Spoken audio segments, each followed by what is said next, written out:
in Kielder Forest. We're James and Sarah, also known as the Whole World or Nothing. After 6 years travelling the world, we traded in our backpacks, bought this old panel van and spent 5 months transforming her into Cassie, our dream home on wheels. Make sure you've subscribed so you can join in the adventures as we hit the road and make the switch to full-time van life.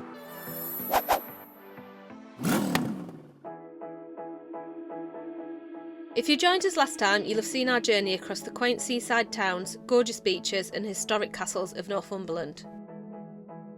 From there, we drove just an hour or so inland to a natural wonderland that's strangely largely man-made, Kielder Forest. We've come to see what it's all about. Loads of people recommended it, so we're going to do a few walks.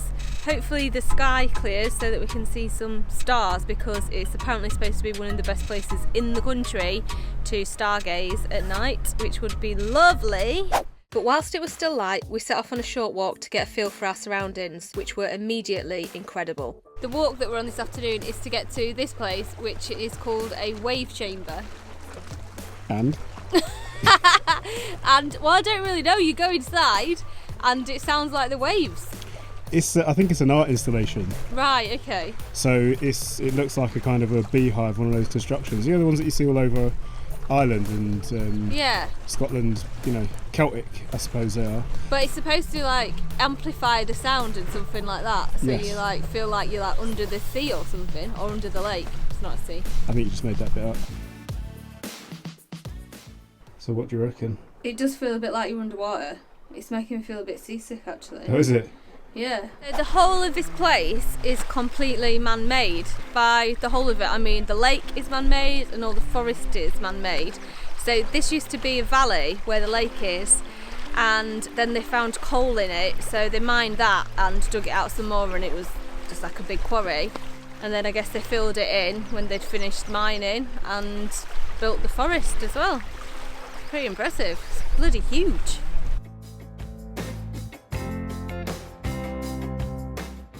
Joe's making one of his specialities, falafel.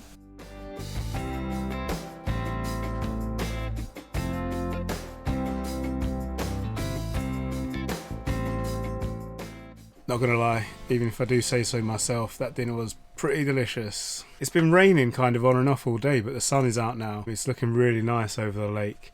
But I think the plan is to just pretty much chill out for the rest of the evening, do a bit of reading, might go out for a little wander around the lake if it's still nice in a little while. And we're just going to be waiting for these stars tonight, really. So we spent ages earlier trying to find the flattest part of the car park, because none of it's very flat. We were just settling in and a Northumberland water guy has come and asked us to just move over a couple of bays, because I don't know what he's doing, but he said he's going to be there most of the night and he might have his engine running and stuff. He's got to park in a specific spot or something. So it's nice of him really to let us know so that we can move to somewhere quieter. But now it's dark and we try to find somewhere that's level. Here we are. It seems flat enough though now here. I think it's flatter than before, yeah. You just put it on the curb a little bit. I put it on the half on the curb, yeah. Well, the parking spaces are a bit like that. But then if you park half on the curb, which is up there, and it's kind of level, so yeah. We're already parked sideways. Yeah. And facing the wrong direction as well. It's a one-way street we're on, but There's no one else here. there's no one else here. Last night was absolutely stunning. We did see some stars before we went to sleep. There were a couple, but it was mainly cloudy, so we couldn't really see much. But then Sarah woke up kind of middle of the night, about 3-4 o'clock, and looked outside, saw the stars, woke me up. I was like, Joe, wake up. I was a bit groggy, but I appreciated it in the end because it was absolutely stunning. They were like all over the top of the lake, weren't they? It was beautiful. And they seemed really close as well, really big. Yeah, like big, massive stars. Yeah, so that was well worth getting up for. This morning, Sarah's just knocked up a breakfast. It looks delicious. We're about to tuck into that. And then we are going to explore some more of the forest. I think that this is probably one of the nicest park-ups that we've actually stopped at so far. What do you reckon? Yeah, really, really nice. The view was stunning this morning when we woke up. Yeah. I mean, it still is, but I mean, waking up to that view. Absolutely. And last night it was really peaceful, really quiet. Yeah. And those stars. I know. Absolutely loved it. Definitely recommend it. I mean, it's £10 a night, but I think the £10 is well worth it. Like, the toilets are open during the day and you've got bins and stuff as well. The parking isn't the levelest, but for the views, yeah, it's just got to be done. We've just arrived at the parking spot for the castle, Kielder Castle, and the card machine that we were planning on paying with is out of order. It said to pay at the blue kiosk. We've just come down to the blue kiosk. Not open. And it's not open. So there's absolutely no way of us paying for the parking. So we're just going to risk it for a biscuit, and then if it's open when we come back, then we'll just pay then. Hopefully we don't get charged. Yeah, well, if we get a ticket, we'll just say we're not paying it, mate. You've got to have a way of us being able to pay. It's ridiculous. Just found this sign talking about the first international football match was held here, presumably between England and Scotland. Well, it does say between England and Scotland. Oh, so not presumed at all. That is the case. Anyway, it says that 8 people died during it and several people afterwards because of their injuries during the football match. Like, what kind of football match was that?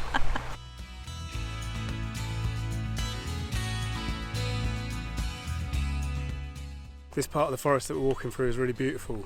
It's really strange. It's like we're walking through Middle Earth. There's these little mounds everywhere that I have no idea what they are, and they're covered in moss. But it's just stunning. Who's going across this bit first then? It's getting really muddy now, isn't it? Bearing in mind, I just nearly went in a bit that, like, my whole shoe went in and all the mud nearly went over the top of my boots. Ankle deep, that was funny. Yeah, good luck.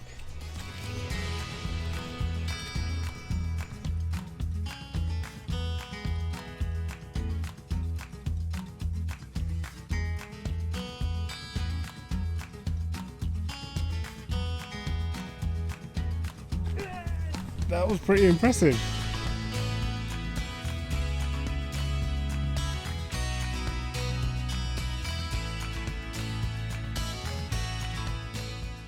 So we've just parked up at this beautiful spot, but already outside I can see loads of midges. How are they? Are they getting you? No, they're not too bad. No? No, Oh. they're not attacking, so I don't know whether they're that kind of midge. Oh right, I didn't know there was different types of midges. I'm not sure there are. Anyway, this is where we are for the night. That's our front garden. Looks like a bit of a walking trail up there, so I might have a look up there in a bit. It's alright, isn't it? Very nice. The park up that we're at tonight, the viewpoint is called Kirk, and we can actually see where we were staying last night. It's just over there, and the views are incredible from here. It's just absolutely beautiful.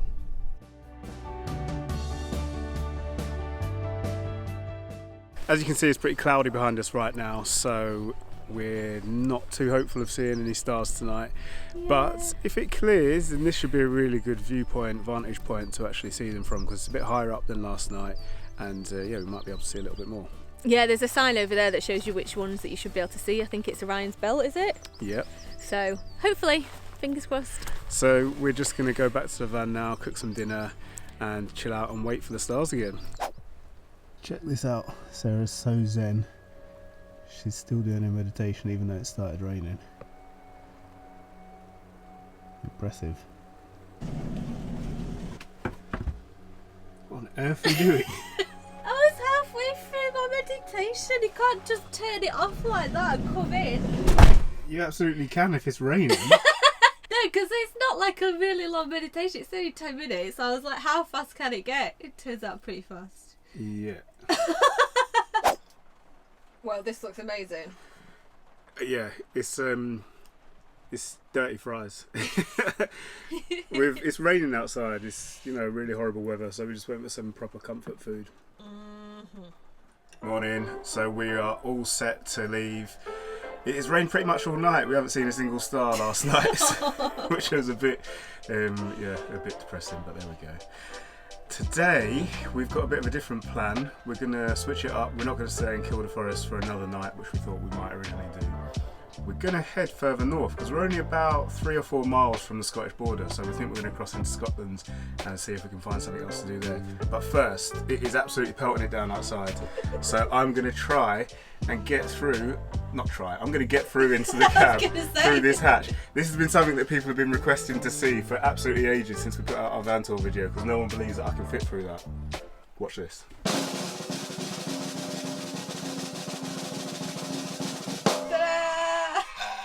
Bone dry as well.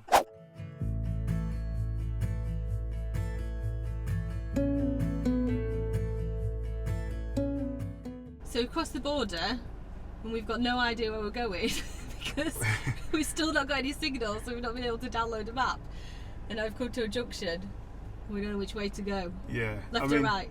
Who knows? Toss a coin. But the plan was to just drive until we hit civilization. And I mean, there's a few houses around here, but it's not really anywhere to stay. So I'm going to go left. Yeah, I was going to say left as well. Yeah? Yeah. Let's do it.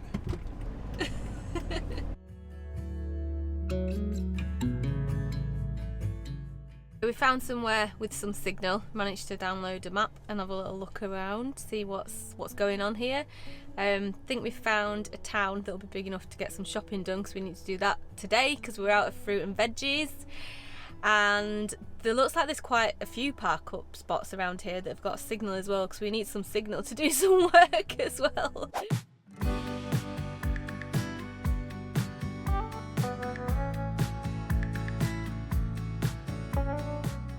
We've just rolled up into Jedburgh.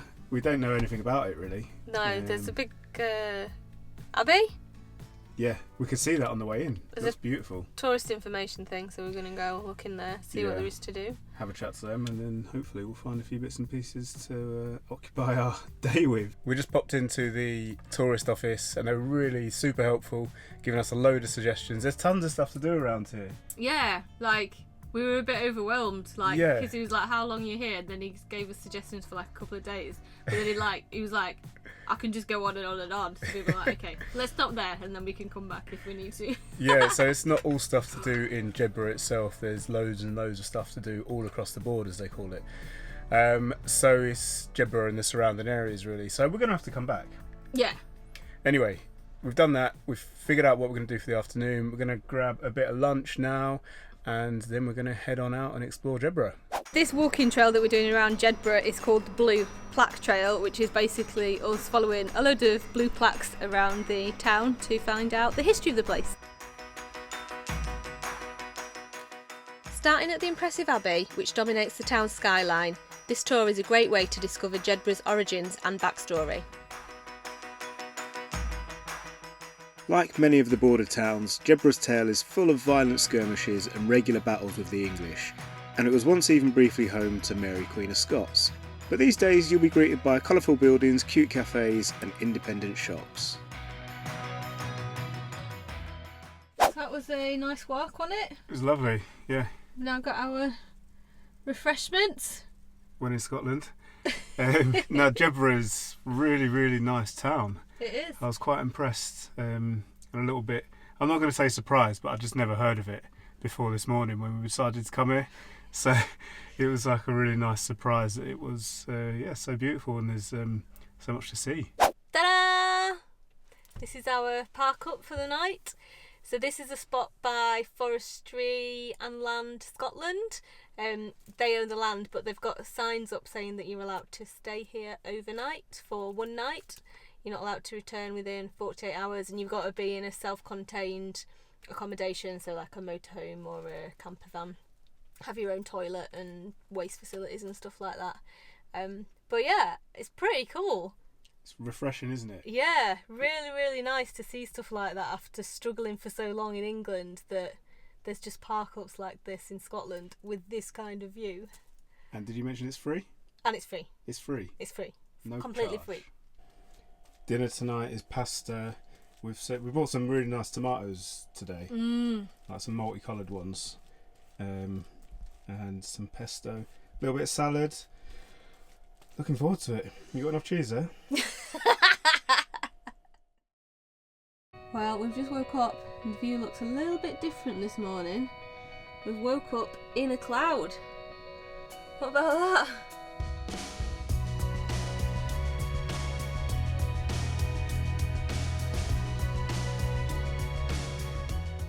You'll be surprised to know that today we are going on another walk. This one is I think it's a viewpoint. Yeah, it's like on top of a little hill, I think, something like this.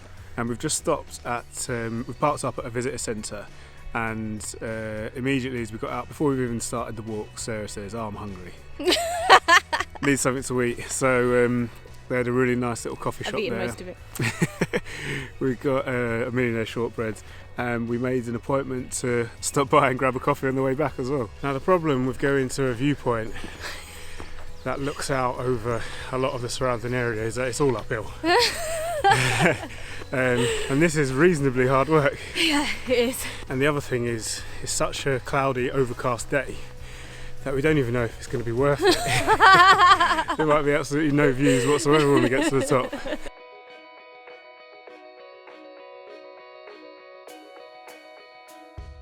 Okay, so we've reached it. This is the point that we were aiming for. We made it. Yes, it was about half an hour, and it's 2 miles. So considering that it's all uphill, that's not bad going, really. Yeah, it was alright. It was that millionaire shortbread that fueled me up. That's what got you through, is it? Yep. This place is called, well, on paper, it's spelled Peniel, Heugh. And I mean, it looks a bit phallic, doesn't it? So kind of fitting, but I think it's actually pronounced Peniel, Heugh. I don't know what it is. Do you? No. Let's go and see if we can find out.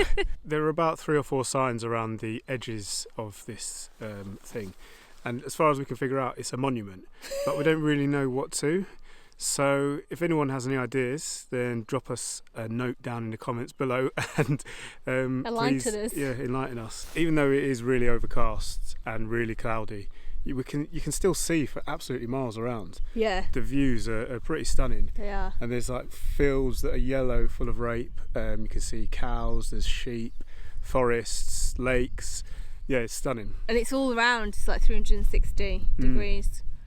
So yeah, even though the monument's a bit meh, it's still worth the walk for the views, I reckon. Alright, so before we have our lunch, tell us what you just found out about that monument then.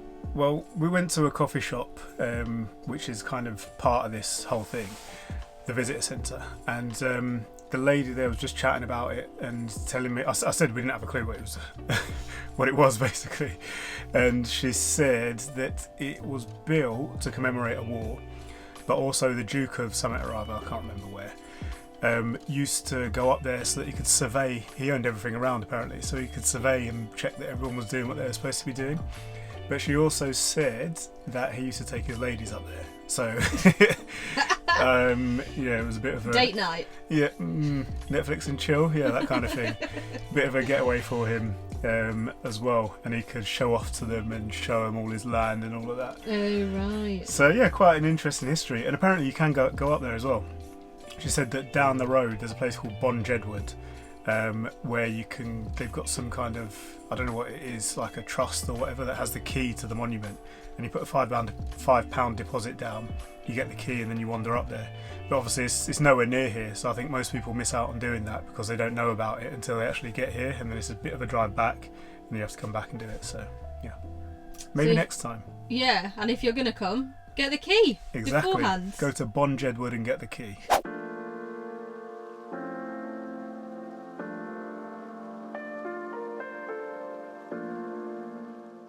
So Kelso was alright. Not too much going on, is there? It's alright, yeah, it's pretty cool. It's got a nice town centre, there's a few historical bits and pieces around as well. The weather wasn't great, it's pretty cold, pretty grey, so yeah, I didn't want to stay too long, but I'd definitely recommend coming around for a little while, yeah. Now we're just gonna find a park up for the evening around this area. Having any luck? Yeah, I found one already, but I just can't remember what it's actually called. So, Brilliant, sounds great. Looks like you've got quite the haul there. yeah, this place has been pretty bad. This bag is just unbelievable. There's a whole disposable barbecue, not even been used. What? Right, still in this plastic packaging, but it's years and years old because it's all faded and stuff. Big plastic bottle. There were 2 car mats, brand new as well, absolutely bizarre. And there's just tons of cans and beer cans and all sorts of stuff.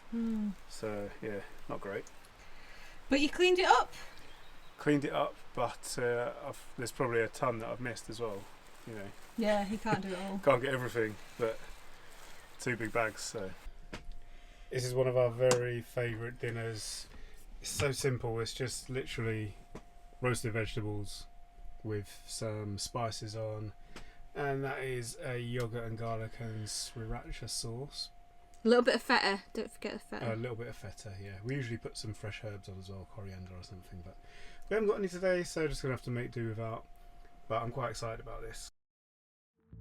So another really nice park up now. Yeah, this one's amazing. Views right across the valley. Absolutely stunning. We drank in the views one last time and then set off on the long journey back to Yorkshire.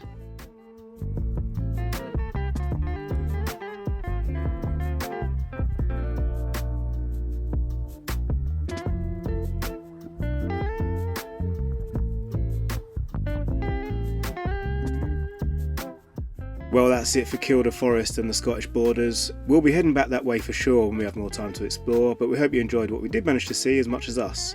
If you did, please give us a thumbs up down below, and if you're not already subscribed, then why not hit that button too whilst you're there, and don't forget to hit the little bell button so you get notified every time we post a new video.